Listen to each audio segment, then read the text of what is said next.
uyu munsi ngomba kandi nansubire ninjire ibwina gato mu nyemerere mu mpe kuvayo igice c'8 kuvayo igice c'8 ku murongo wa 28. Aya majambo tugiye gusoma n'amajambo agaragaza canke ni expression ya kimwe kiba iyo ubuzima bw'umuntu buriko burasabwa canke ubuzima bw'umuryango buriko burasabwa, iyo buniwe aduha ihishurirwa yuko uko umuntu ameze niko n'ihanga rishobora kumera. Ibishobora kuba ku muntu burya urashobora no kuvyapurika kuyihanga. Rimunegeze kuvuga yuko umuntu afise ibice bitatu cyangwa umuntu agizwe n'ibice bitatu, l'homme en 3 dimensions. Ariko mugabo kandi nimba uko umuntu Imana imugenza ari kigenza ihanga, birumvikana neza yuko n'ihanga irashobora kugira amadimension atatu. Ihanga irashobora kugira imwemu, umushaha ndetse n'umubiri. Uyu munsi turagiye kurabira hamwe twinjiye indani ico amahekramazo canke gusabwa gukora ku buzima bwacu. Uyu munsi ndaza kuvuga cyane ibimenyetso bikwereka yuko habaye gusabwa. Hanyuma uko imisi ibandanye tuza kurangiza turiko turavuga gute rero dushobora gutsinda, gute dushobora kwanayantisa ayo mahekramation. Ivyo turiko turavuga si bitagira umuti, si ibintu turiko turavuga nyene bipfa kubaho gutyo nyene atacu umuntu ushobora kubikorako, ni ibintu bishobora gukosorwa, ni ibintu bishobora kuba rectifié. Haleluya, haleluya. Sinzi ko umusomyi yomfasha gusoma kuvayo igice c'8 umurongo wa 28 aravuga ngo Farao aramwishura ati ndabaretse mugende kugira ngo mushikanire uhoraho Imana yanyu bimazi mu bugaragwa, mugabo ntimuje kure cyane kandi munsabire. Suramo kandi Farao aramwishura ati ndabaretse mugende kugira ngo mushikanire uhoraho Imana yanyu ibimazi mu bugaragwa, mugabo ntimuje kure cyane kandi munsabire. Farao aramwishura ati ndabaretse nimugende kugira ngo mushikanire uhoraho Imana yanyu ibimazi. Ahari habaye amadiscussion menshi murabizi.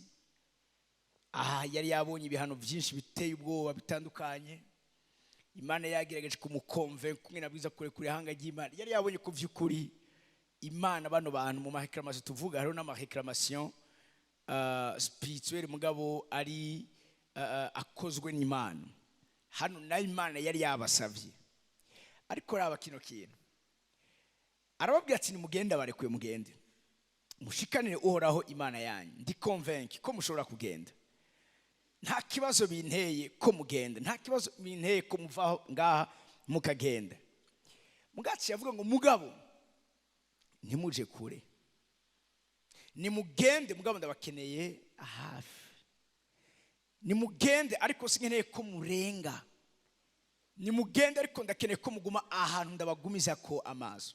Reclamation nuko nyene zimeze, uragenda mugabo ntugera kure. Igihe cyose uri kurabona uri kuragerageza kugenda mugabo utagera kure, hariho reclamation. Gute Farao abarekura ngo bagende kandi ari convaincu mugabo akumva neza ko aba bantu babwirizwa kudashika kure. Uku niko iyo Satani ariko aradusaba bigenda. Uragenda urabona ko vy'ukuri hari cabaye, hari abantu benshi bise ngaha muri kino kibanza ukavuga ati vy'ukuri hari vy'uhora hari karakora, mugabo ashaka ugiye kudekora ntugera kure ucugaruka muri case de part. iyo turiko turavuga réclamation muvyumve neza ni accusation ni ibirego bihoraho Satana present imbere y'Imana arondera ukungene munyumvirize neza agira droit légal ku buzima bw'iwawe aronka access ku buzima bw'iwawe abitewe munyumvirize neza abitewe ubwa mbere na mbere n'ivyo muri kahise kuko ibi muvyumve neza ivyaha Imana irabiharira mugabo les conséquences du péché ni ibintu bibwirizwa kugira ico bikozweko twese turi hano Imana yaratubabariye mugabo hari ivyaha umuntu akora hari ivyaha bisiga amatrace mu buzima bw'umuntu iyo Satani ariko arapresenta y'ama réclamation ku Mana munyumvirize neza aza kuri vya bikorwa vya vyakozwe bigasiga ibikorwa atatu vyigeze bikorwako umuntu arashobora kuba yakirijwe sinavyanze mugabo akaba yarakuyemwo inda yarishe yarashesha amaraso ayo maraso y'uwo mugororotsi na maraso atigera apfa twarabonye agaciro k'amaraso mu isi y'imhemu Satani ashobora guhagarara kuri ico suko Imana warabikoze itakubabariye suko kuba waracitse icareme gishasha vyo coba intambamyi yo kuja mu bwami bw'Imana cyangwa kuja mu ijuru mugabo narababwiye ivyo ngaha muri buno bugingo Satani yataka munyumvirize neza amaraso ni heritage amaraso ni ragi Abeli yarapfuye haheze imyaka myinshi ariko still now amaraso yiwe aracavuga iyo umuntu atamenya ukungene yaprika amaraso ya Yesu araba victime y'amaraso asaba guhora Imana yacu n'umucamanza tagabitanye nico gituma munyumvirize neza iyo ndababwira kubaka ibicaniro nukuza munyumvirize neza gushiraho ugwego rukuvugira dusoma ivyashoye Yohana 16:7 numva igicaniro kivuga iyo utagira igicaniro kikuvugira uraba victime ntuzogera kure Satani araza agafatira aho nyene siriko muri koma ivy'imhemu birasabwa gukura kugira ngo ushobore kubitahura mwari muzi yuko Mikayeli yanesheje Satani mu ijuru mugabo hano muri no si Mikayeli atashoboye kunesha Satani iyo somye Zekariya 3 ayo majambo turagaruka ko mu mwanya kuko uyu munsi koma kwinjira muri definition ya réclamation ijambo ry'Imana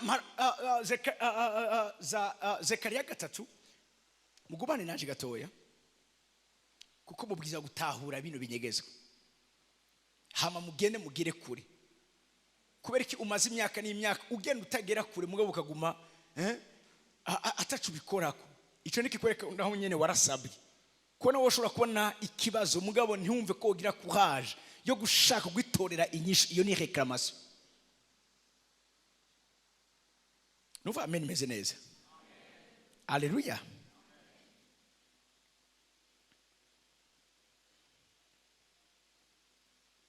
Zekariya 3 grace maze anyereka Yosuwa umuherezi mukuru ahagaze imbere y'umumarayika w'Uhoraho na Satani ahagaze iburyo bwiwe ngo amurege umumarayika w'Uhoraho abarira Satani ati ewe Satani Uhoraho aguhana kubera ko atari Mikayeli yamuhanye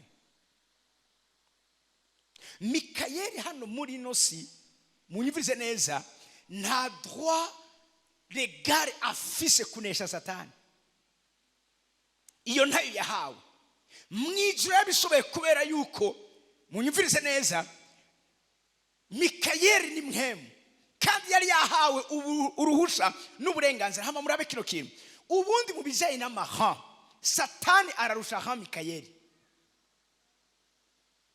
icacumye Mikayeli asaba canke avuga ati Uhoraho agwana mani majambo ego mnivyo jewe ndiho kugira ngo sore kudefenda cyo kimwe n'igihe yariko areklama umubiri wa Mose turaza kubona muri Yuda 6 mbere mugabo yarabizi neza yuko ufise ububasha ufise uburenganzira bwo kugira icyo akoze mu bijyanye no guhana satani ntabwo ari umumarayika kuko bari kuri imwe. Mikayeli ntacyo arushije satani munyumvirize neza kubizeye n'ukungena Imana seho amahan uwari hejuru satani mu ijuru atarakoroka niwe yari hejuru y'abamarayika bose. Mugumane naje gatoya amaze gukoroka yakorotse afise umujinya mwinshi iyo akora no maheklamation niko yakarabizi afise umwanya muto. Ivyashuro Yohana 12:12 icyo agerageza gukora cyose arondera ku exploiter akantu kose turaza kwibona mu mwanya n'ingene asaba ivyare mu bishasha abana b'Imana bavuze bwa kabiri. Aravuga ati uhoraho aguhane niwe ari hejuru yiwawe aguhane ko muri jurisdiction yiwanje jewe ntabyo nshoboye gukora. Iyo twubaka les hôtels munyumvirize neza nukuronka ama droit lego adushoboza munyumvirize neza kudiringa n'aya ma réclamation kuko ama réclamation arondera kwactiva ama hotel ibicaniro byo mu miryango yacu. Igihe cyose ugifise amaraso akomoka kubiwanyu urafise intambara bwizwa kumena parce que arya maraso arimwo amakuru arya maraso arimwo amasezerano arya maraso arimwo ibikogwa arya maraso arimwo ubuzima. Nuva amen message muri kibanza arya maraso magatoya abigaratiya igice cya 5 uhere ku murongo wa 16. Iki kirakomeye cyane ndavuga ngo mugendeshwe na mwemu niho mutazoshitsa ivyo akameremere kanyu kwifuza. Mugendeshwe so I say let the Holy Spirit guide your lives, then you won't be doing what your sinful nature craves. Ubundi umuntu yokwibaza ko yarakijijwe the sinful nature akamere kicaha munyuvuze neza katawa tuzosura guhurira mugabo ikibuza akamere kicaha guprima hejuru ubuzima bwawe n'uburongozi bwa mpemu yera. Ntiwibaze ngo warakijijwe ngo ivyaha vyace vyugaranwa ahantu mwibohero aho mutazokwigira muhurira never. Ntiwibaze ngo warabohotse amadayimoni yahoze yamprisonye ubuzima bw'iwawe yuko yagiye kure yiwawe ivyo ntukavyihende ko gatoya. Ubwiza kwama nico Petero yanditse avuga ngo mwirinde ibiboreza. Ibiboreza ariko aravuga ntihereka aravuga inzoga yereka avuga ico kintu cyose gituma utakaza lucidite mu buzima bw'iwawe. Kwibaza yuko intambara zaheze kwibaza yuko utakirondegwa nabwiye umuntu wese igihe cyose Imana igifise umugambi ku buzima bwiwe reheka nkaso zirahari ku buzima bwiwe. Nuva amen imeze neza. Haleluya. Yavuze ngo mwame mugavye nimba takibazo dufise nimba ubuzima bwacu takibazo bufise nimba ubuzima bwacu vyabo byaratorewe inyishu kubera ikiduhora tukavye. Umwansi dufise ntarapfa ivyahoze biduhiga ntivyakijijwe niwe wakijijwe. Umenye neza ko umunsi wizera Kristo umwami n'umukiza w'ubugingo bwawe ugatangura kwigishwa ibije no kwegurira Imana winjiye mu gisirikare. Igisirikare urimwo kirafise abo bihanganye kirafise abakigwanya imisozi bazukuma bariko bararondera bageta barondera aho bagukura. Kimwe munyumvirize neza Satani akoresha garuka muri bigaratiya mugendeshwe na mwemu niho mutazoshitsa ivyo akameremere kanyu kifuza. Vyumvikaneza ko akameremere kacu kaguma kari hafi yacu mugabo duhisemo kugendeshwa na mwemu turatsinda.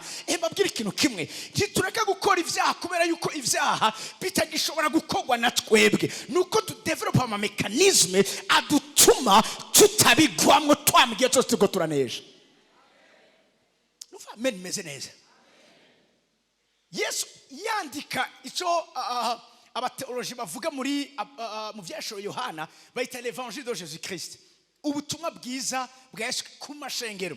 Yavuze ngo unesha ntavuga ngo uwanesheje. Ivyo benshi bakunze kuba ko twanesheje muri Kristo Yesu, nawe ubwiza kunesha. Unesha nsomwa unesha. Paulo ati nagwanye intambara nziza y'ukwizera, naranesheje, mbikiwe igitsibo Imana imwe itazi kubesha yabikiye abakunzi ba, naragwanye ndanesha. Icyambere ubwizwa kumenya, utabwiza guha icyitwa. Mbabwira kino kintu, ubundi reclamation zitakaza agaciro kazo iyo munyumvirize neza, iyo tumenye ubwa mbere na mbere aya marealite hama kandi turonke munyumvirize neza icyitwa icyo Satani ahagararako, nubwo yokironka tukamenya ukungene duhagarara. Unyumvirize neza, mu bucamanza umuntu arashobora gutsinda kubera ko afise umushingwa manza wiwe azi kuburana.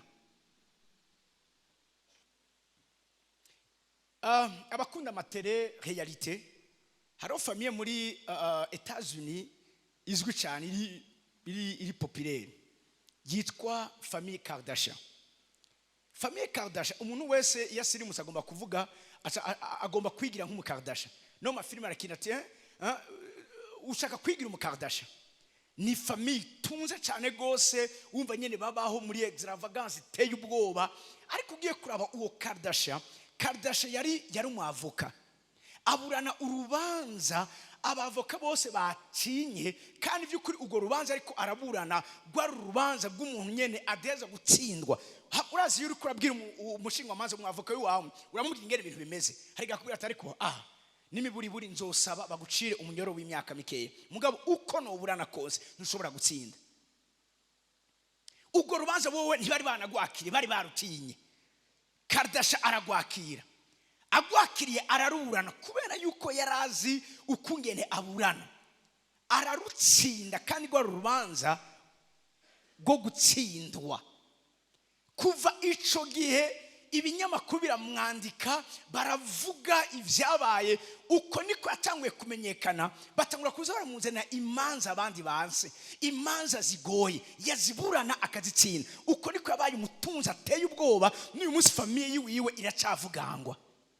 Urashobora kuba uri mukuri mugabo utazi kuburana bakagutsinda. Nico gituma iyo bakurengukije ntavyo kuvuga ngo je ndi mukuri, ivyo ntibihagije, utiza kurondera umwavoka. Parce que urashaka kuba uri mukuri ugatsindwa. Siri kumenya ko muri icyo ndiko ndavuga. Garuka mu Galatiya, mugendeshwe namwe muri mutuzosha ivyo kameremere kanyu kifuza. Arikabwira abantu bakijije, atavuga ku murongo wa 17, kuko akameremere kifuza ivyo mwemu yanka, kandi mwemu yifuza ivyo akameremere kanka. Munyumvirize neza, kuko ivyo bihiganwa. Mu Cyongereza bavuga ngo the spirit gives a desire that the opposite of what the sinful nature desires. These two forces, mu Kirundi bavuze ngo ivyo gusa ntibabikarifiye neza. Mu Cyongereza bavuze ngo ayo ma force abiri, ayo ma entity abiri, ayo ma institution abiri, muvyo beneza n'ubushobozi, bavuze les forces, muvyo n'igisirikare. These two forces are constantly fighting each other. Ni nk'igisirikare cy'igihugu kiro kiragwana n'ikiroberi. Mu buzima bwawe wewe, kubera aho wakomotse, urafise igisirikare cy'ikiroberi muri wewe. Mugabo kandi kubera ko wagira ubuntu kiyanu gakizwa kiri umwami Yesu, urafise igisirikare cy'ijuru kandi muri wewe. Ni wewe udesida nikiye gisirikare kinesha iki, ndaza mu kibanza iki. Rero amareclamation nigihe munyumvirize neza, Satani aja kitiza bimwe vyabo. Nico gituma babaze uyavuse ari impumyi, ni kubera abo cyane, ni kubera abavyeyi biwe. Bivuga mwani mazamu umuvyeyi wabasha gukora ikintu, munyumvirize neza, ntikizokubuza kuja mu ijuru, mugakika kubera inzitizi ngaha muri nose.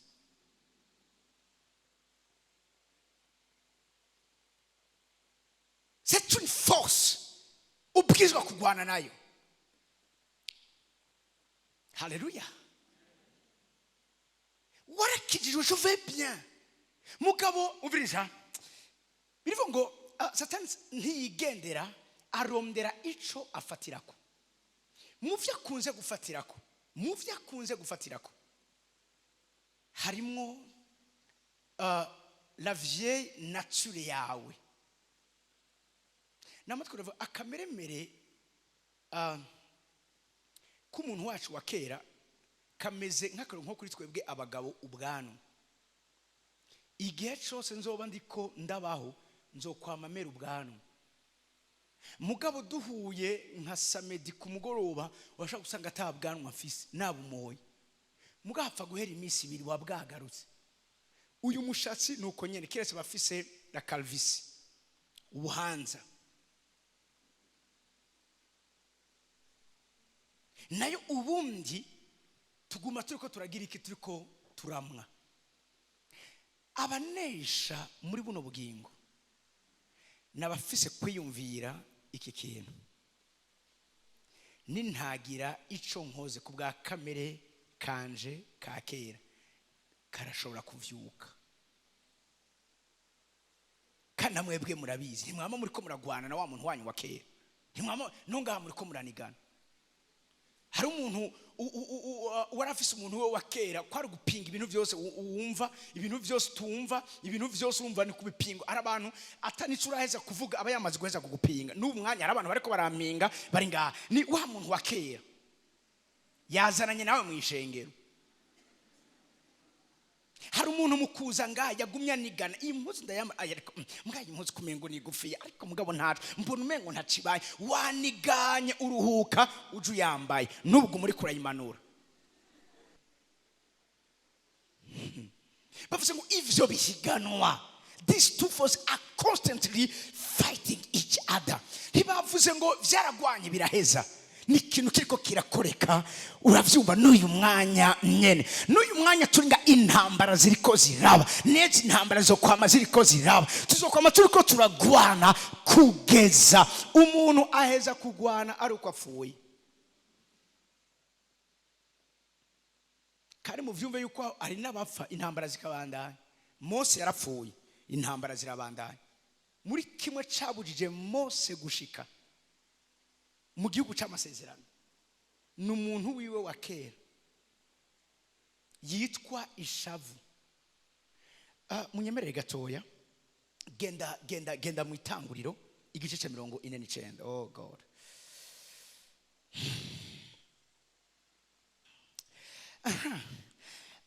Itanguriro 49 dusome dore ku murongo wa 5. Hari ikintu kimwe nshaka kubereka.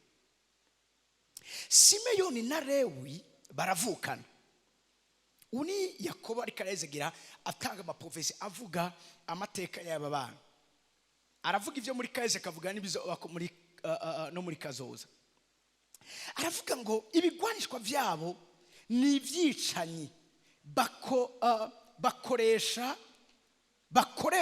ku manyama. Chakarongo hano bakoresha ku manyama. Donc ivyo bakora vyose ni ibigwanishwa bakoresha ku manyama. Vuga ngo amanyama. Chakarongo hano amanyama. Donc Simeyoni na Lewi barafite bahuriyeko basangiye amanyama. Umviriza? Musa wanje ntukaje mu nama zabo, mutima wanje ntugafatanye n'ikoraniro ryabo, kuko uburake bwabo bwabateye kwica abantu, bagatema n'ibiti by'inka kugira ngo bimare ishavu. Bara abantu barikoreye, bara abantu mbabwira ikintu kimwe, rige shavu ufise ni mwemu ubwiza kugwana naryo. Navyo kuvuga ngo jengu kunikomeze oya, utadirinze naryo Satani ashobora guhagarara kuri ryo akagusaba. Mose yarasabwe kubera ko Mose wize amateka yiwe. Mose akomoka kuri Lewi. Lewi yari umuntu w'amanyama. Murabe kino kintu yakubavuze ngo barise abantu. Mose yarise umuntu. Munyuma biza kurangira agize ishavu aza gukubita igitanda Imana mubwiye ngo abwire Imana tuviriza ibishobora kubitorera. Satani aronka ikirego aho hantu, aramwakiza imbere y'Imana. Imana ati ndagorotse, kijya gihugu urakibona ni cyiza gitemba amata n'ubuki, ariko ntiwinjirayo. Rondera Yosuwa niwe azokwinjiza ihanga ryanje muri ico gihugu. Wowe ibyawe bigarukiye ngaho, ku buryo yaranapfuye. Satani yagarutse kurondera umubiri wiwe. Iki siri konza kwivuga uyu munsi, nanakize ko introduction ejo mungere bakunzo kudevelopa neza ejo, kuko uyu munsi ngomba kwinjira cyane muri definition n'ibikorwa by'amareklamation.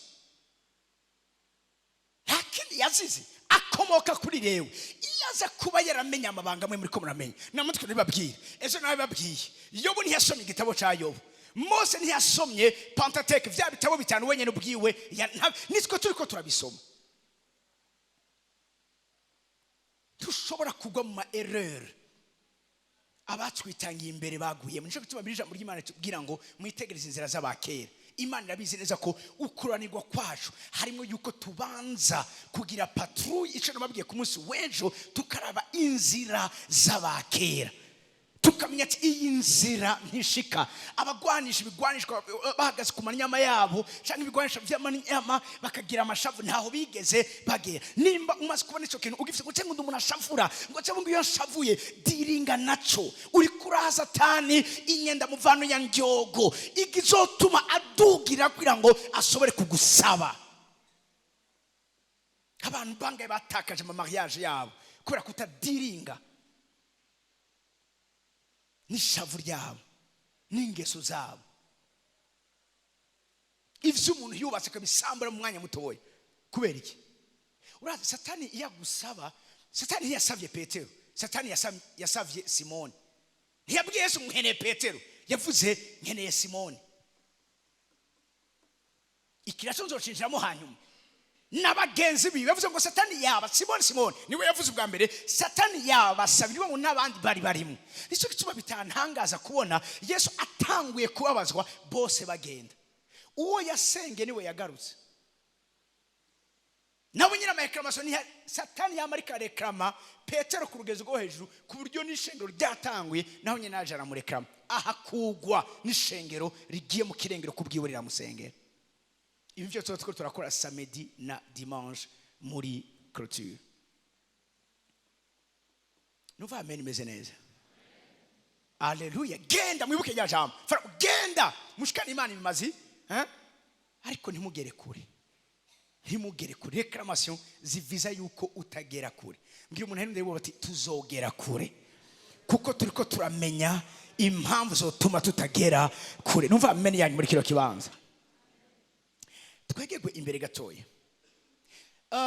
Ngarukanira Luka 22:31.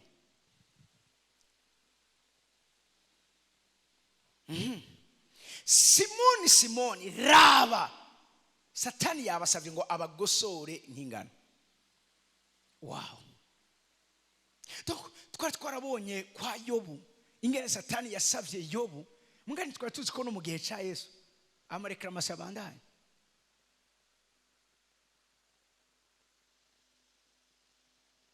Simoni mwibuke ko uyu Simoni areka aravuga Mariko igice cya 3. Siko twaca ku gatoya. Mariko igice cya 3. Mariko igice cya 3. Umurongo wa 11. No 13. 13. Maze aduga umusozi muremure ahamagara abo agomba baza kuri we. Avuye gusenga atoranya 12 bo kubana nawe, maze ngo abatume kwigisha. Bo kubana nawe ngo abatume kwigisha. Abatume nabwiye amareklamation ari kuri umuntu wese Imana ikeneye gukoresha bidasanzwe. Upresenta Mw'isi yimwe mu menace. Raison pour laquelle Satan aguma ariko arazana amareklamation. Maze ngo abatume kwigisha 15. No kugira ubasha bwo gusenda abadayimoni. No kugira ubasha bwo gusenda abadayimoni. nuko atoranya aba 12 Simoni amwita. Mbwira umuntu rero ndi Simoni yari yaheje kumuhindurira izina. Simoni bisigura hozo, bisigura irenga. Simoni bisigura umuntu ari ivre, umuntu aborewe, umuntu atagira stabilité, umuntu adahagaze, umuntu ayumba yumbishwa, uravyibona imipfumde iri yose. Simoni niko umuntu adashinze imizi neza. N'umuntu uravyumva aguma ari katambambira iburyo canke ibumoso. Yesu aritegereza uyu muntu ntashobora kuja kwigisha, ntashobora kugira ubusobozi bwo kubana nanje gukorana nanje. Uyu muntu ntashobora kuja kugira ubusobozi kumwe mumbi akiri irenga riregarega, akiri irenga uravyumva ari nyoganyoga, akiri umuntu ari febre, akiri umuntu ari uravyumva adakomeye. Amwita Petero. Petero bisigura ngo urutare. Satani aje kumusaba, ntiyaje gusaba Petero, yaje gusaba Simoni. Niso gituma Yesu agasoba ati Simoni mwene majambo. Satani ariko arondera wa muntu wa kera. Satani ntafite n'ikibazo n'umuntu mushasha, afite n'ikibazo n'umuntu wa kera. Akene kandi gusubira gufata ikibanza mu buzima bw'iwawe kugira ngo ubeho ubuzima munyivize neza bw'ikivange. Hacho gituma uyu munsi usanga ufise umuntu w'igitangaza, w'ingabire ziteye ubwoba. No, turafise abapastori bagwara mu mutwe muri no minsi. Suko ari pastor afise ishengero, bisigura yuko ari arabri y'amareklamation. Turabafise uyu munsi bari kwa rojanti, abandi nabo baragwaye mu nzu y'Imana. Abo ndamazigura hari nabo mazigura ngaha mu ishengero akagwara. Mugabo kubera yuko agwariye mu ishengero twese tuvuga ngo yavangiwe. Ntiyavangiwe, aragwaye, akeneye kuvugwa. Uyu munsi turafise abakozi b'Imana bakeneye kuja muri rehab, bakeneye kuja kuba traité mu macentre psychiatrique. Munyumvirize neza. Aba bantu baba barasabye, basabwa kuba umuntu wa kera. Amaraso afise inyandiko zimboregwa. Nawe uraje n'ubwo ukijijwe, hari uwambwiye atapote n'ukuri ati ndabona basutse amustere ati kiraduza ifuru, ati mwumva ibintu muriko muranyumva biraba suko. Mbabwire ikintu kimwe, aya mareklamation ndiko ndababwira ni bimwe ishengero ryinyoye. Mugabo n'uyu munsi Satani yarasavye Simoni. Mbwira umuntu ati urafise Simoni muri wewe.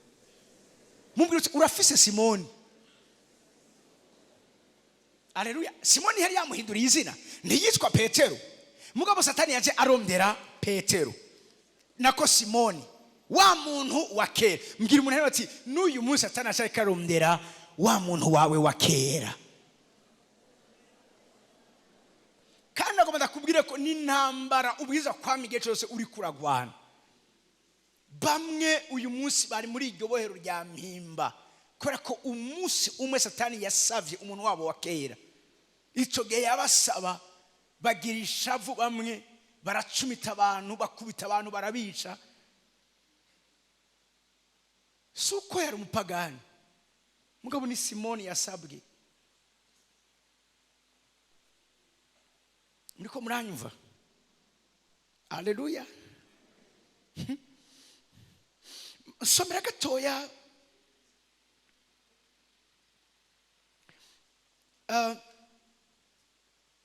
Abikorosayi 3:9 gushika kuri 10. Ariko imbere ko tuja ngaha, ngarukanira mu Bigalatiya kuri kumashaka kuja kuri, ngarukanira mu Bigalatiya. Umuntu wa kera arafise histoire, arafise amateka yiwe, arafise ivyamuranze. Kandi umuntu wa kera ikimuha ubushobozi bwo kugira icyo akoze ku buzima bw'iwawe n'umubiri wawe wambaye. uwo nawo cyane imibiri twambaye ijambo ry'Imana ritubwira ko ni umwansi wacu.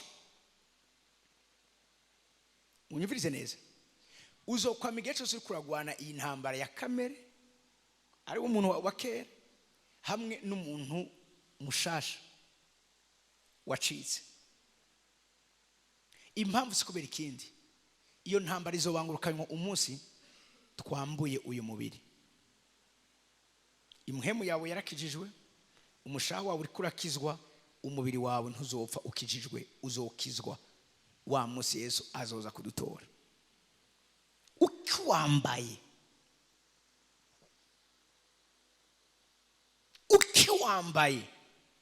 uracafitaniye intambara n'umuntu wawe wa kera. Iyo Bibiliya ivuze ngo ico nkora, urabona Paulo yaraduze mu ijuru rya gatatu, avuyeyo Imana cyabati uyu muntu naho yashitse mu ijuru rya gatatu hari diri ntegezo gukorana. Ibi ndabivuze ndabizana baca babashoke baca batsitara, mugabo ni kisi y'imwe imeze. Narababwiye hari diplomatie spirituelle. Okay, imagato ya Abikorinto Yesu, Abikorinto ba kabiri 12.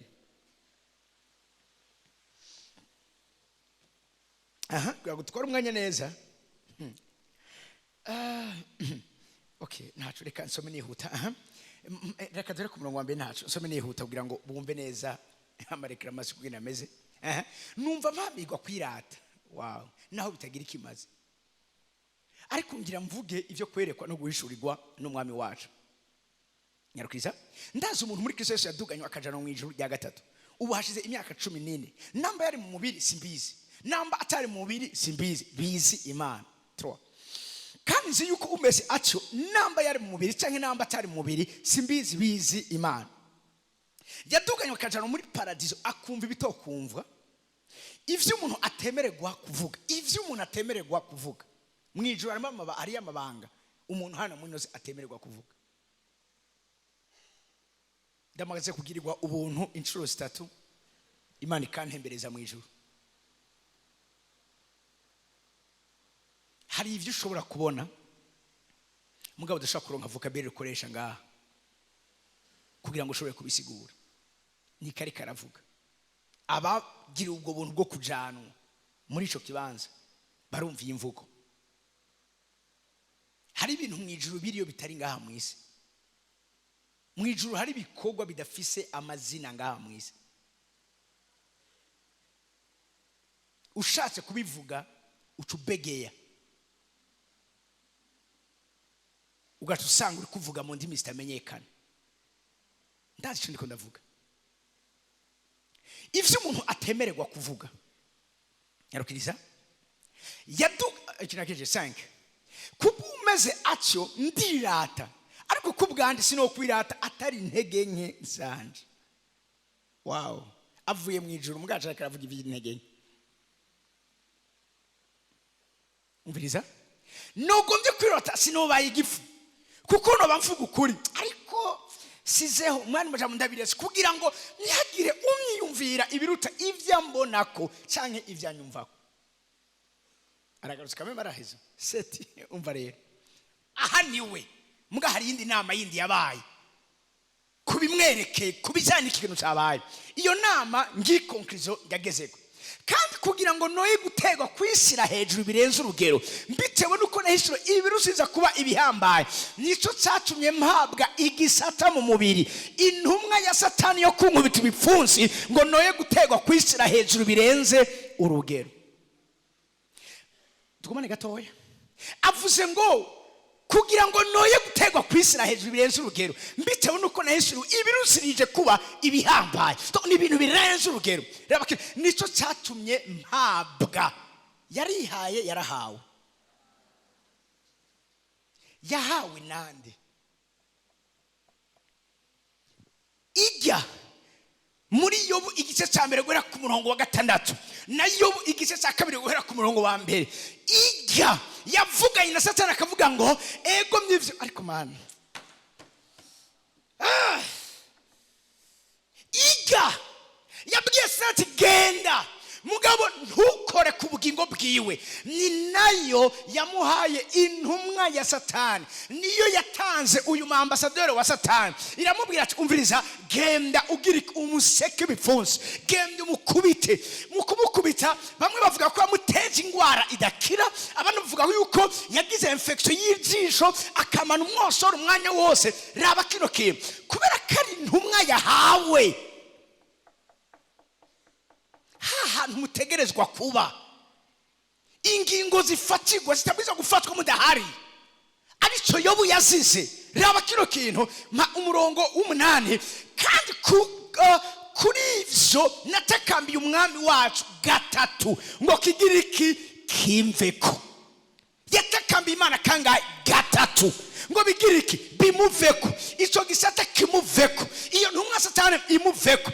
Mutongiza avuga ngo garuka inyuma gatoya, mutongiza avuga ngo yo kunkubita ibifuzo. Mutongiza bakoresha ngo I was given a thorn in my flesh, a messenger from Satan to torment me. Isi ndaikunda, to perfect me. Yo kunkubita ingumu yayihawe, siwe yayisavye, yayihawe.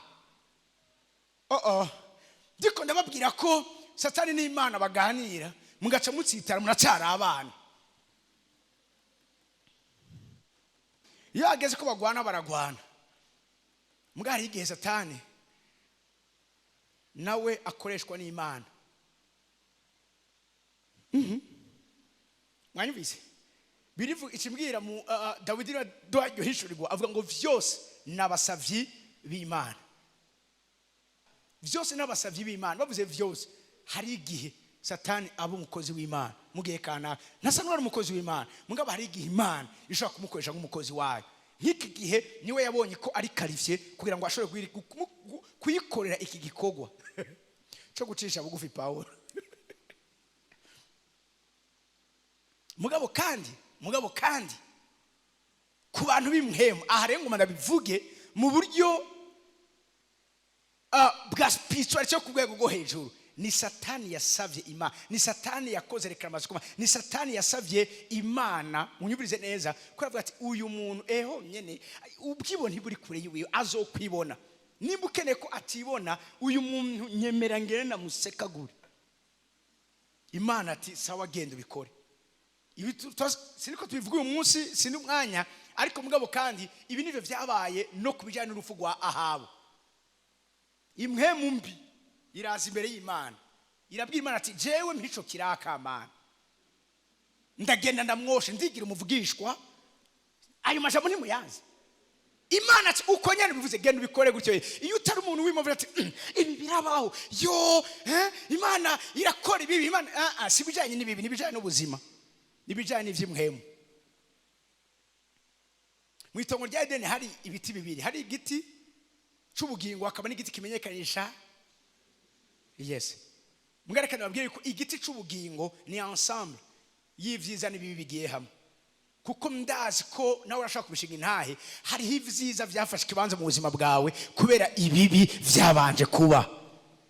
Nivyo canke sivyo? Nivyo canke sivyo? Iyo Yesu Yuda atamugurisha, iyo Yesu batamuhobamba, iyo Yesu batamugirisha ico bamugiriye, uyu munsi twe tuba dufise agakiza. Urumva turashakeneye kwiga kandi tukiga tukongera tukiga. Umviriza rero, mabwa igisata ngarukanira hariya, mabwa igisata barya bagoresha ifura na puwa. Babwiye Farao ngo urumva abaheburayo ngo batandukanye ngo n'abanyegiputa, ngo abaheburayo ngo baranyarusha kuvyara, ngo bakiduhamagara ngo dusanga bavyaye. Vyari byo canke ntivyari byo? Ntivyari byo. Biga babikoze kubera gutinya Imana. Bivuga ngo abagore babiri baratinya Imana, bituma bituma barabakizi bubaha Imana ntibagira nk'uko umwami wa Egiputa yabageze. Hari ikintu bakoze hano kigaragara nk'ubugarariji. Ntibagira uko umwami wa Egiputa yabageze, bareka n'abana b'abahungu. Barenze ku cyagezwe cya Farawo, bongera bareka abana baravuka b'abahungu. Mugabo babagize insiguro. Imana bahaye ijambo ry'ubwenge, the word of wisdom.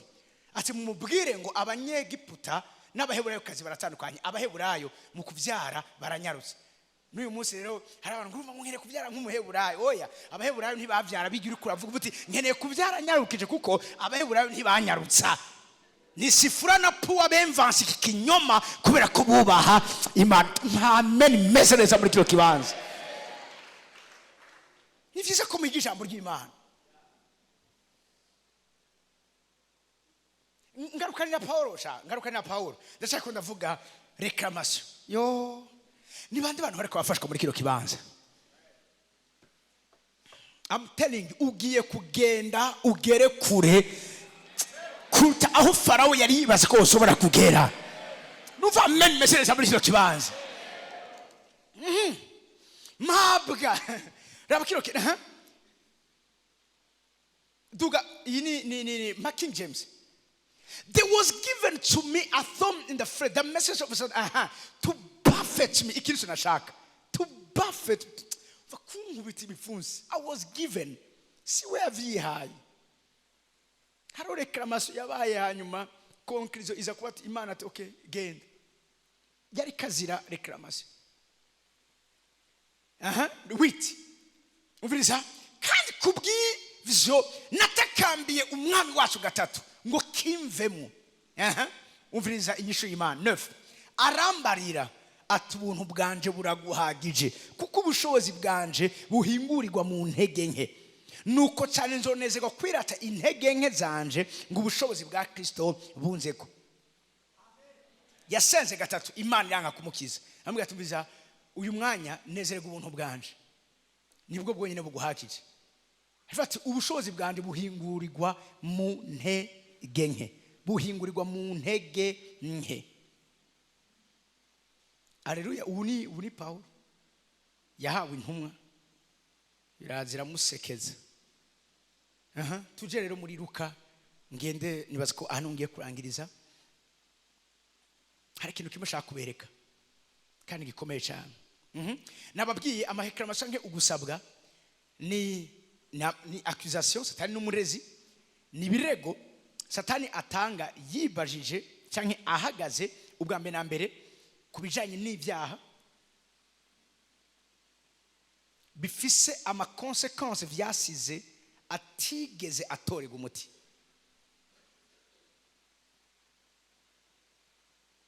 Si kubw'ubusa Yesu yavuze ngo abo muzogumiza ko ibyaha bizobagumako, abo muzobikura ko bizoba vako.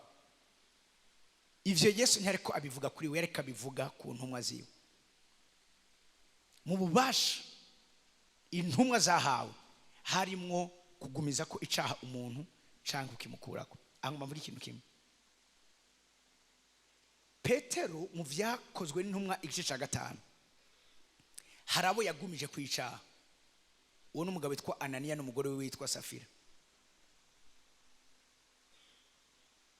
Kandi abo bantu icacara bagumye ko barapfa.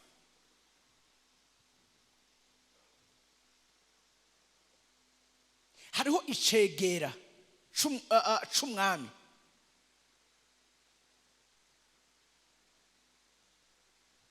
kiriko kirarondera kungene umva nyene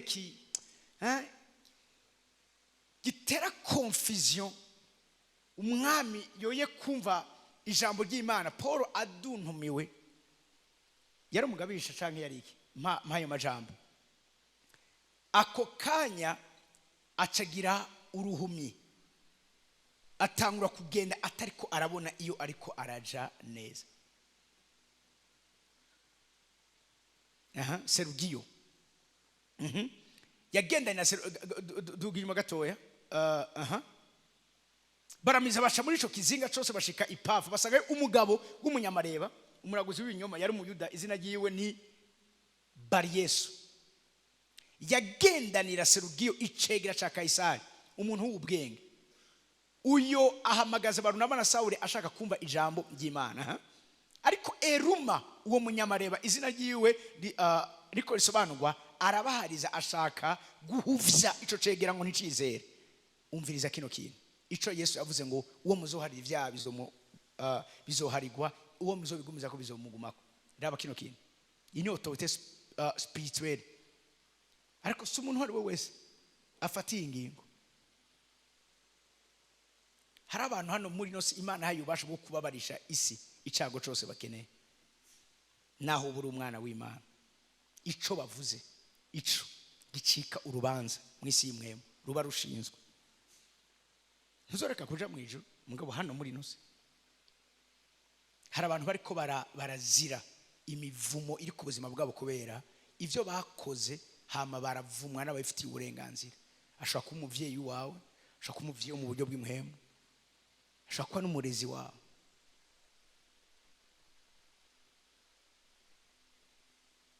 Kuza ngo urumva ngo amaraso Yesu yanyegeje ivyaha byando nta mivumo ntake raba biriko birakubako hamucu uzumbarire.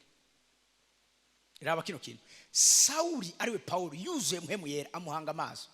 Raba kino kintu ati we wuzuye ubugunge bwose n'ububi bwose, wa mwana w'umugwanizi we, wa mwasi w'ivyo kugoroka byose. Ntuzoreka kugoroka inzira z'umwami Imana zigorotse. Raba kino kintu nuko raba ukoko k'umwami Imana kuraguha namiye ugira uhume umare imisi utabona izuba. Ako kandi gifungu n'umwiza bikizako agenda azimagirika arumdera abo kumufata kuboko. Kubereka ataci yamubabarira, kubereka atavuga ati ubuntu bw'Imana, ubu n'umuntu avuga ubuntu bw'Imana mudasanzwe, kubereka yatwejeje makuriwe. Unyene Paulo abikorinto ba mbere igice cya kabiri no igice cya gatanu gwera ku murongo w'indwi mpayo majambo mubiza kumenya ibijana n'amahekramasi. Oh God, abikono ba mbere igice cya gatanu ku murongo w'indwi.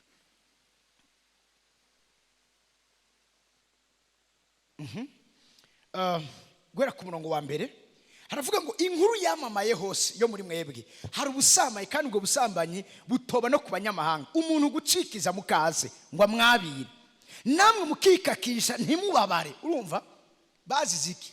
Ntibigeze bababara.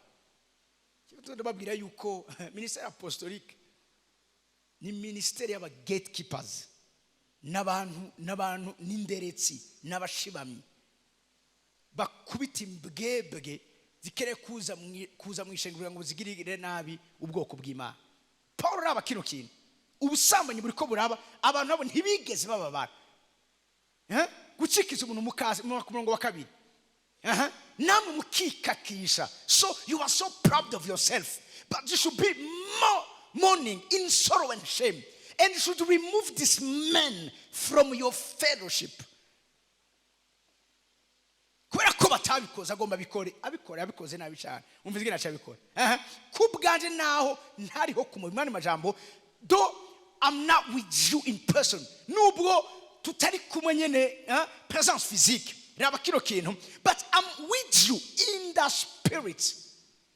Ndi kumwe nawe apana gusa ngo hari ahantu hariho coach, hariho assemble, hariho ubwego arimo mu ijuru rw'imwemu. Aho niho ingingo zifatigwa. Rab, as though I were there, I have already passed judgment on this man. Murakunze kuvuga ngo nta rubanza ku bari muri Kristo Yesu. Usi Paulo yavuze ngo nta rubanza ruri iki kintu ariko arakora ngani giki. Narikara araca urubanza. Muteza kwiga mukamenya ivyanditswe mugakura. Umwe avuga ati nta rubanza ku bari muri Kristo Yesu. Niwe ariko aravuga ngo kumeze acu namaze, I have already passed, namaze gupasisha urubanza kuri wehe mwijuru. Umviriza yashakura ku murongo wa kane. Mw'izina ry'umwami Yesu, oh God, mwebwe ni mhemu yanjye, in the name of the Lord Jesus, you must call a meeting for that church. I will be present with you in spirit, and so will the power of our Lord Jesus. Kumuna ukurikira. Higa gatukiri ngaho nyene. mwizina ry'umwami Yesu mwebwe ni mwemu yanje dukoranye dufise ubushobozi bw'umwami wacu Yesu. Umviriza ubushobozi bafise cyo bagomba bukoreshe guha Satani umeze atyo. Guha Satani umeze atyo. Raba kiro kintu ngo umubiri wiwe uranduke.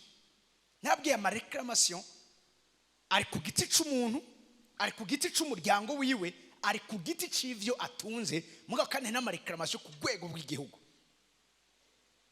Igihe Satani yasaba Yobu, mwibuke ko ubwa nyuma abantu be bamaze gupfa n'ibiki, Yobu akaguma ahagaze atanyiganyiga. Satani kuri chapitre ya 2 atasaba indi reclamation yuko amwemerera akagira iki agakora ku mubiri wiwe.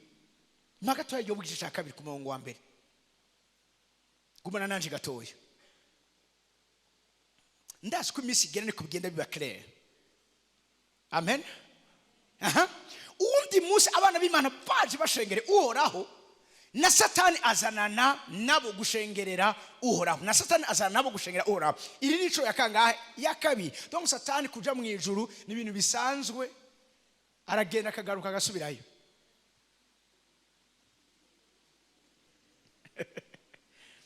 Haleluya. Nimurondera ama metaphor. Abana Imana bashengereye, aba bana b'Imana bariko baravuga ngaha, aha nta bakizwa bari bahari. Abana Imana bavuga ngaha, they are the members of the heavenly court. Aba bara abamarayika. They were angels. Mushobora kuvuga ngo one day the members of the heavenly court. Ikunza tukira Kenya heavenly court. Ubucamanza bwo mu bwami bw'ijuru.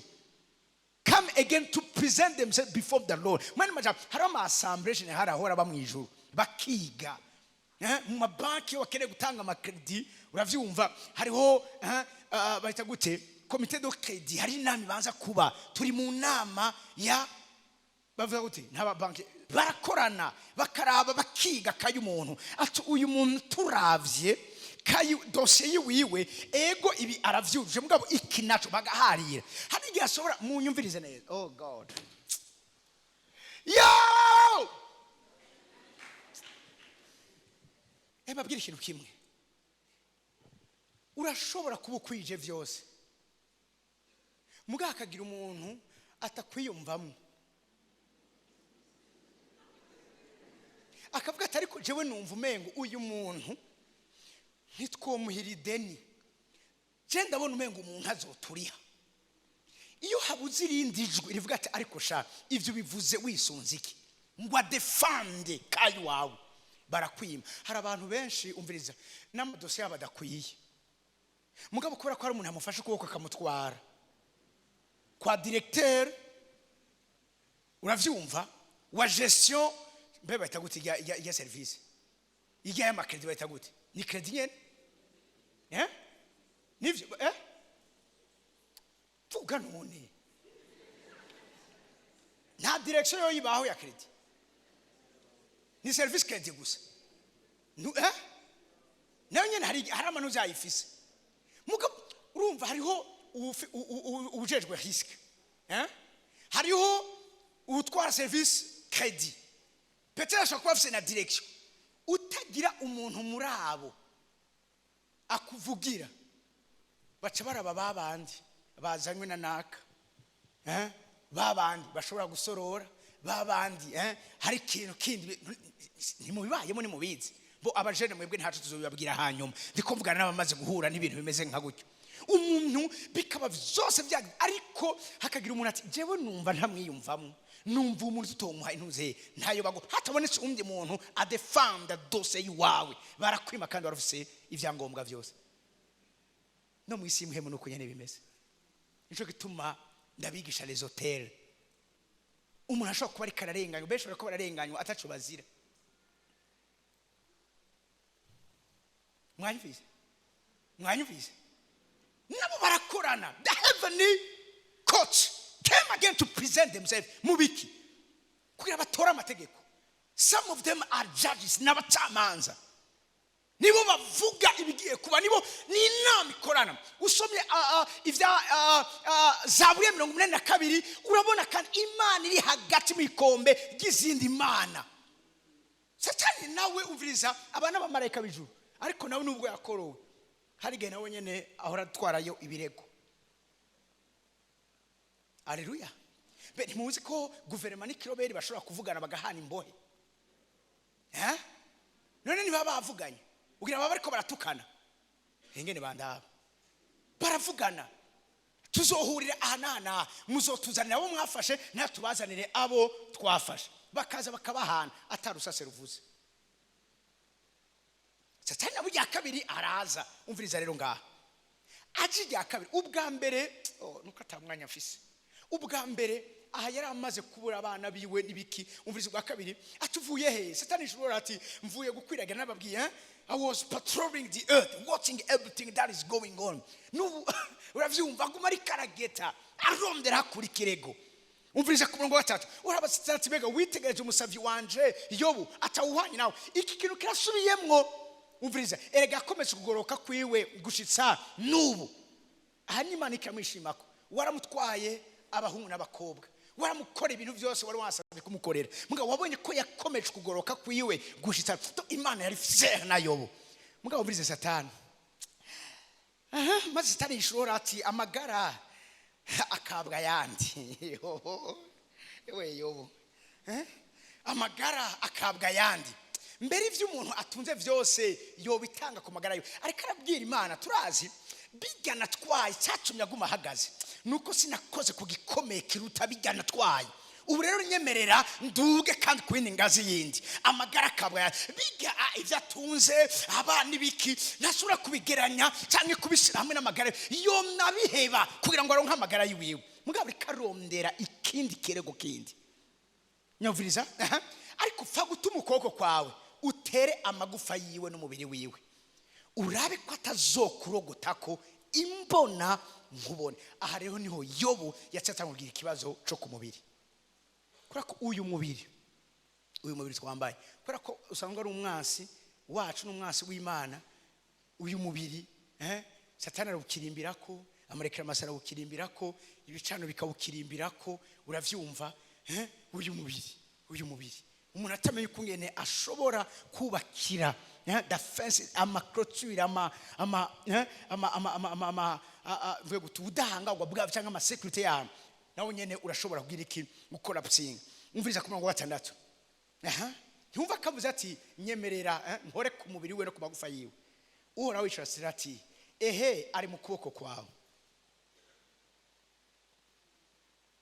Aha nagomba ndabutse ko aha ni imbere y'isezerano rya kera. Isezerano rya kera ntiryari bwahabe, aha ni imbere y'isezerano rya kera, nta vyagizwe ngaha biri hamwe. Aha ni bijana spirituality ntikirakora. Umviriza kimwe gusa, uzigurize ubugingo bwiwe, uzigurize ubugingo bwiwe. Umviriza seti, nuko Satani acarasohoka ava imbere y'Uhoraho ateza Yobu ibihute bikomeye, uhereye mu bworo bw'ikirenge ugashitsa mu gitwariro. Umviriza niyo reclamation ya nyuma yarakoze azikamuronka, nuko yabira urujo rwo kwiyagarisha, araheza yicara kuburiro c'umunyota. Donc yaguma nyene kugikuburiro basikari hajya hafi y'iziko, right? Uravyumva ahantu hashusha guma ariko ari grata, uravyumva ari karababara, bwari ububabare buteye ubwoba cyane gose. Bamwe mu bakora ubushakashatsi mu ijambo ry'Imana bavuga ko Satani yamuteje, bavuga ngo ibihute, hano bavuga ko yamuteje cancer yo ku rukoba, cancer y'umubiri. Yarababaye cyane. Umviriza maze umugore waramubaza ati mbega uburacakomeje kwa kugoroka kwawe, tukimana upfe uveho, yituke ucupfa, yituke ucupfa. Donc nivuga ngo iyo yihenda gatukimana, Satani yabaronse rero arme yo kuca n'ahandi Imana avuze ati ahantu hagere, yabaronse kumwe naho nyene ahagera. Mugabo aciye no ku mugore wiwe, ejo twarivuganye umwasi azobo mu nzu yawe. Sita aguma ari karondera aho yoje. Aha arakubise ku mubiri, arabona ko ntari karayisisa, ati mugabo reka nce ku mugore wiwe, nawe amugira inama. Umviriza mugabo Yobu kubw'ubugorotsi bwiwe aramwishura ati uvuze nk'umwe wo mu bagore b'ibipfava, mbega twohabwa ivyiza gusa mu biganza vy'Imana tukanka kwakira n'ibibi nabyo. Yobu aramenye neza yuko ibibi ariko arahabwa ntibivuye kwa Satani, bivuye mu kiganza c'Imana, kuko ariho reclamation yabaye. Satani ntaco yakoze atagiye inama n'Imana, ariko Imana, oh God, Imana arizi ko Yobu ivyo yotsamwo vyose irabizi kungene nayo izomushumbusha. Ibi bitaza kuhaba bitwari kumenya ko amareklamation yaba twonyazwe tugahera. Mugabo umviriza, yaheje kwica abana biwe n'abakobwa biwe, abahungu be n'abakobwa biwe, ivyo atunze byose byagiye, asigaje umubiri wiwe nawe nyene bawukozeko. Ariko bikivuga ngo muri ivyo vyose, kurako Yobu yamenye karama reklamation ari karaba, muri ivyo vyose Yobu ntiyakoresheje icaha akanwa kiwe. Mwani majambo, Yobu yari umuntu w'imhemu, ntiyashoboye kwemera ko akanwa kiwe karogota ku Mana, paske yaba aheje gutsindisha Imana. Ikindi wera araza bagenzi muri aziri histoire, Yobu araza kutubwira kandi ibijanye n'ibicaniro, Yobu kandi araza kutubwira ibijanye, uravyumva, na constitution y'umubwe, aravuga ibintu vyinshi. Umunsi umwe Imana yangirira ubuntu zobigisha ku gitabo ca Yobu. Igitabo ca Yobu ni igitabo asa giteye ubwoba, ndagikunda n'umutima wanje wose. Raba kino kintu, murabi ibi siriko bivuga ku gatanu gute rero les étapes canke ivyo dukora mu gushobora kugira iki kunesha amareklamation ku buzima bwacu. Haro kimwe Yobu Imana imubwire cyo maskozo ku developer ku gatanu. Ma grâce Yobu 42 ku murongo wa mbere. Maze Yobu yishura Uhoraho ati nzi yuko ushoboye vyose kandi katagishobora kubuza imigabo ya. To Imana yagombye ntagishobora kuyibuza. Ivyo muri kumva Imana ntavyo yokora, niwe uri kurabivuga, ariko Imana ubundi iri souverain, ikora ivyo ishatse. Ngo Imana ntavyo yokwemera, niwe uri kurabivuga. Mugabo Yobu avuze ngo nzi yuko ushobora vyose kandi katagishobora kubuza imigabo ya. I know that you can do anything, anything, anything. Asemwe ngo and no one can stop, nta numwe ashobora kuguhagarika. Undi yugo umuntu aza kuba hari ari guhagarika Satani ari gukora ibiyo yamukoreye, ariko umviriza hepfo gatoya. Uyu ninda simanganya inama atabwenga agira. Oh God, you ask who is that question of my wisdom with such ignorance? Hari inama y'Imana yutagira ubwenge wogomba kwizimanganya. Mwafite ninde yo izimanganya? Erega nico cyatumye uni Yobu avuga ngo mvuga ivyo ntatawuye. Hari vyasiga nawe umwanya uri kwavyumva biragusiga. Nkavuga ibitangaza bindengeye ntazi. Umvise umurongo wa 4. None ndakwinginze ni wumve nanje mvuge, ngira ngo ubaze nawe umbarire. Nari narumvishije ivyawe ugutwi, ariko noneho ijisho ryanje rirakwiboneye. Komeza gatoya. Nico kinteye kwizinukwa nkihana. Hari igihe twihana ivyaha byabo twakomotse ko atari twebwe twabikoze, kugira ngo dushobore kugira iki gusuriviva muri aya mareklamation. Ukihana ku caca sogokuruza wawe, paske igihe yagikora cinjiye mu maraso, naho maraso yawe ni ragi ukomora mu wakomoseko. Hari igihe tuzi imbere y'Imana tukihana kubwa batwaye Burundi, tukihana kubami barongoye Burundi kubera iki hari ibibazo n'uyu munsi dufise bibavako. Siko muri ko muranyumva. Imana n'umucamanza agororotse. Umuntu akihana kubisekuruza vyiwiwe, ukihana ku bwa papa wawe, ukihana kuri basogokuru bawe, ukihana ku bw'ihangaji wawe. Iyo dukora deliverance twihana ku bw'igihugu, tuja mu gishingo cawe. Iki nico Yobu yakoze. Nzoba ndakunda developer neza ku munsi wa 5. Nkihana nigagwa mu mukungugu no mu munyota. Umviriza 7. Ati Uhoraho amaze kubwira Yobu ayo majambo, urabara Elifazi witemana tuburake bwandi burakuziringi. Bamwe bose bagenda bohejwe na Satani, Imana yabagaruka irabashavurira, isirabarungika, ise babwira ngo aha kuko mutamuvuze ko ibiroranye nk'umusavyi wanje Yobu yagize. Aba n'abantu baje kumarikora mwakiza umwanya wose witi nuko rero nimwijanira amashuri mwebwe nyene ubwabo. Raba kino kintu hari amareclamation uburyo bwo kuyatsi ibinzo bideveloper ndabingize nejo muze muze ko nzoba ndiko najabuke ahantu mugabo vendredi nzoba ndiko ndavuga ivyo gukora kugira ngo utsinde amareclamation ku buzima bw'iwawe. Hari amareclamation atazopfa avuyeho hatabonetse ikimazi kiri hejuru y'igikorwa cyakozwe. I'm telling you.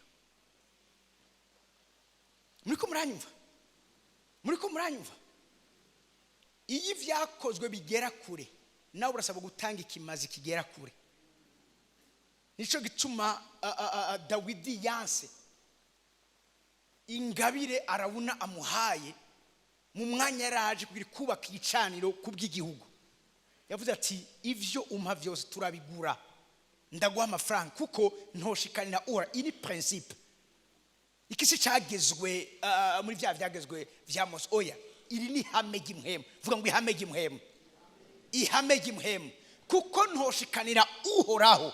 Samuel wa 2:24 kuko ntoshikanira uhoraho umwami wanje. Deja unyene yamaze kuba umwami ari umwami gutuzarishikana ujya ryo ryose kuri we gutumwiha igipande misosi yamakene emabwira ikintu kimwe ibi ndabizi kuva ampamagara. Jewe yo nisonzesha nteza kwisonja ku buryo numva ko umubiri washikiriwe nababaye. Harige mba numva nonywa amazi umutwe umenetse mugabo kubabara no kumererwa nabi ku mubiri wanje aho no wahagaze ikimazi mba ariko natanga ku gicaniro. Iyo nkora ajya amasejuru seke ntimwibaze ngo nukuva kubikora gutyo nyine. No, nteza gutanga ikimazi kiri hejuru y'ibimazi mba menyere gutanga indi minsi mu mwaka kubera ko mba nkene guhoriya ivy'ijuru n'ivyacu hano mu isi. Siko muri ko muranyumva. Haleluya. Avuze ngo umwami ati turabigura ngo ikiguzi cya sinokosereza uhoraho Imana ibimazi ataco binkeje. Ataco abatanga ikintu cyose ku Mana ataco kigukeje. Kesa swa kujana n'ubuzima bw'iwawe, kesa kujana n'ibyo utanga n'ibiki ataco kigukeje. Imiso sinabonye imiryango yuguruka ikomeye mu buzima bw'iwanje natanze ikintu gifisho kinkeje. Nakoze ikintu ntamenyereye gukora. Nakoze cha kintu mbwa nti aha no kuhagwa ndashobora kuhagwa. Uko niko naronse ugukira ku mwana wanje. Bariko bara diagnostic akashobora kuvise cancer y'amagufa. Uko niko ndonka iri shengero rimeze gutya.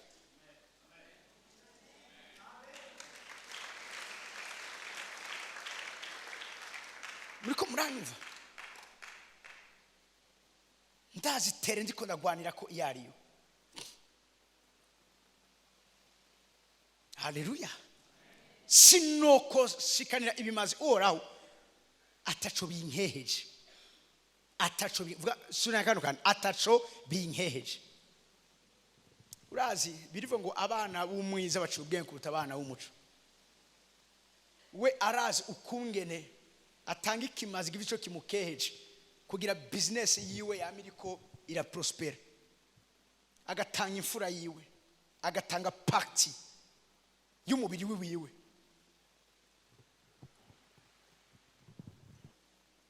Siri kumuri kumuranyumva.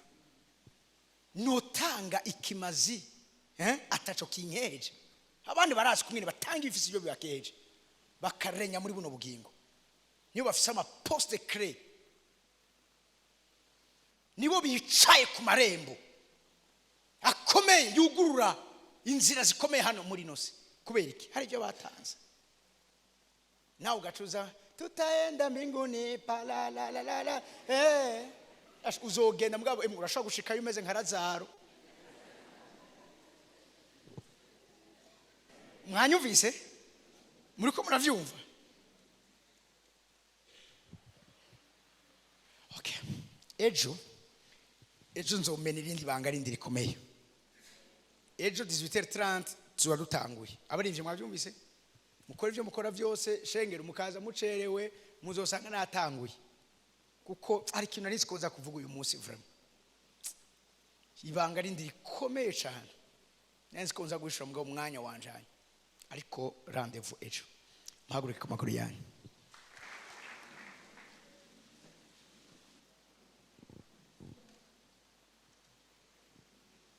Tunamise amaso yacu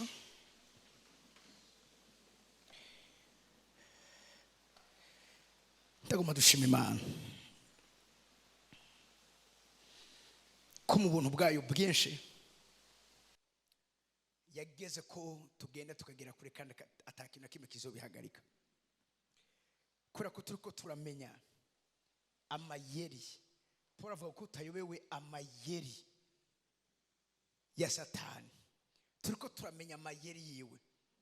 Yamaze umwanya munini ariko akoresha ano mayeri y'amareclamation, agenda asaba imiryango, asaba ingo, asaba ubutunzi, asaba imbyaro, asaba ibikorwa by'Imana, asaba ibihugu. Ariko Imana ikira twugura amaso, turiko turamenya iminyuro yiwe, inzira ziwe. Aho kuva ugiye kumenya kuno kuri kuzana umwidegemye ku buzima bw'iwawe, ugiye kumera nka cya gicu Yesaya avuga, aho imiryango yawe igiye guhora igihe cyose yuguruye, kugira ngo igihe cyose wame uriko uratambukira mu vyo Imana ategura ubuzima bw'iwawe. Dusenga Imana, turakubashe kandi turagwaye icubahiro wizigirwa Mwami Imana yacu. Urahambaye, uri mwiza, uragorose. Ndagushimiye mu buntu bwa bwinshi uri kuraduha Mwami Imana, nje kwizera gugushitswa kwisezerano wavuze mu gihe cya Daniyeli, ukamubwira ngo domesha kwishashara amata n'injishashara, kuko ubu bwenge butahawe bamwebwe b'iki gihe, ariko ngo abo mu gihe cy'iherezo ibibo bazobashobora kubitahura, kuko ubwenge buzokongerekana. Ndagusibe Mwami Imana yanje kwizerwa ko ubwenge buriko burongerekana biciye mu guhisurirwa ano mabanga mu izina rya Yesu Kristo Munyanazareti. Aho Mana yanje kwizerwa tuba nk'uko ijambo ryawe ryabivuze, abishikira babandi ba participa in the heavenly court, mu masamble aba, mu ma meetings aba, mu manama aba, bamwe nabo basyeja bagatora amategeko bakagira icyo bashikirije. Ndasaba ngo Mwami Imana yanje kwizerwa abana ba muri kino kibanza babe abishikira mu birimba vya, babe abishikira mu nama nkuru y'ubwami bwawe mu izina rya Yesu Kristo. Bagende babe abacamanza nizigirwa, bakiri imanza abagoyigoyi, bakiri imanza imahazwa, bakiri imanza bakene. Niko ijambo ryawe risubwira ngo nimucire urubanza umugoyigoyi, nimucire urubanza umukene, nimugere mucire urubanza urya wese ariko arahahazwa. Nico ugomba ku buzima bwacu mwizigirwa, kandi nico watugize, nico tunezererwa ko Mwami Imana twamenye niwo muhamagaro uri ku buzima bwacu. Ndasanze n'izina ryawe ry'ubushobozi Mwami Imana, abana bawe bakomeze guhishurirwa ano mabanga yo mu bwami bwawe, bagira bavuye naho bageze, kandi Mwami Imana yanje kwizerwa bagire nico bakoze, bafata ama responsibility mwiziko Mwami Imana yanje kwizerwa abwirizwa gufatwa nabo.